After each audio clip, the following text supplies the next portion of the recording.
Pada tahun 2023, 5.400 kali bencana terjadi di Indonesia.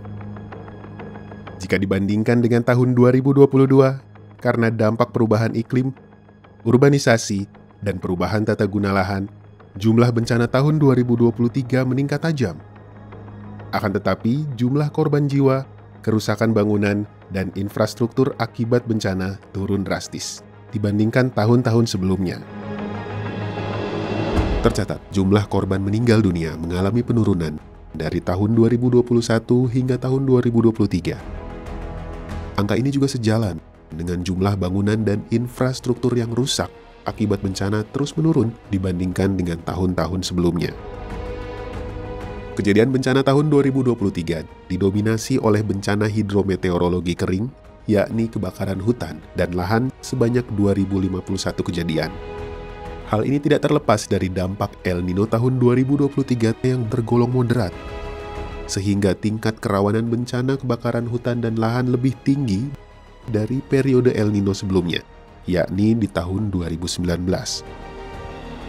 Akan tetapi dengan pendekatan yang selalu disampaikan Presiden Joko Widodo, yakni pencegahan, jumlah lahan terbakar tahun 2023 lebih sedikit dibandingkan periode El Nino sebelumnya.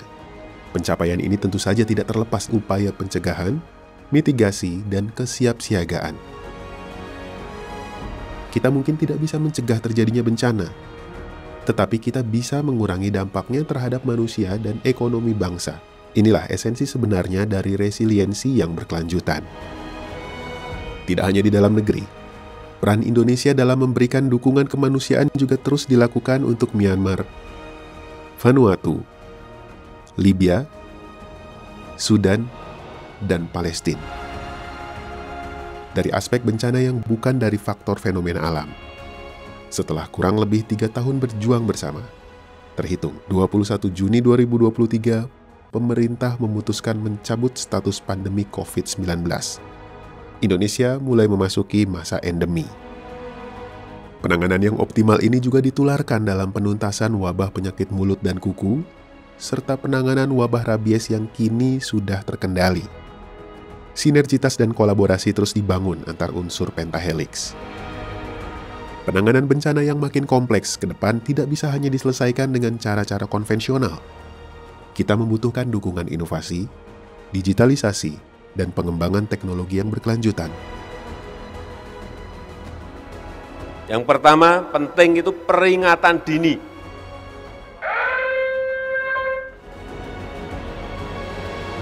Mengedukasi masyarakat, memberikan pelatihan pada masyarakat itu jauh lebih penting.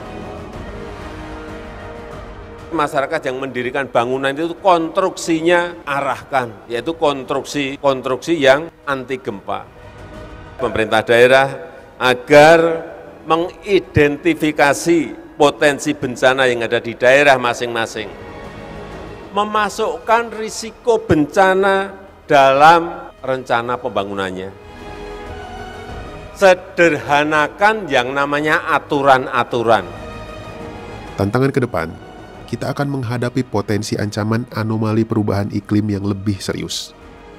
Bencana yang terjadi juga semakin kompleks dengan adanya bencana ikutan atau cascading disaster, seperti gempa bumi yang membawa dampak kebakaran, longsor, dan tsunami yang membawa krisis nuklir, cuaca ekstrim yang diikuti banjir bandang, tanah longsor, dan seterusnya. Hal tersebut perlu diantisipasi dengan pemanfaatan data dan teknologi yang lebih canggih, pencatatan data yang lebih baik, dan pemanfaatan teknologi kecerdasan buatan untuk memprediksi lebih awal pola kejadian bencana akan memberikan respon antisipasi yang lebih baik. Ingat, bencana adalah kejadian yang berulang. Dengan memahami bencana apa yang terjadi di masa lalu, kita akan bisa memprediksi bencana apa yang akan terjadi di masa depan.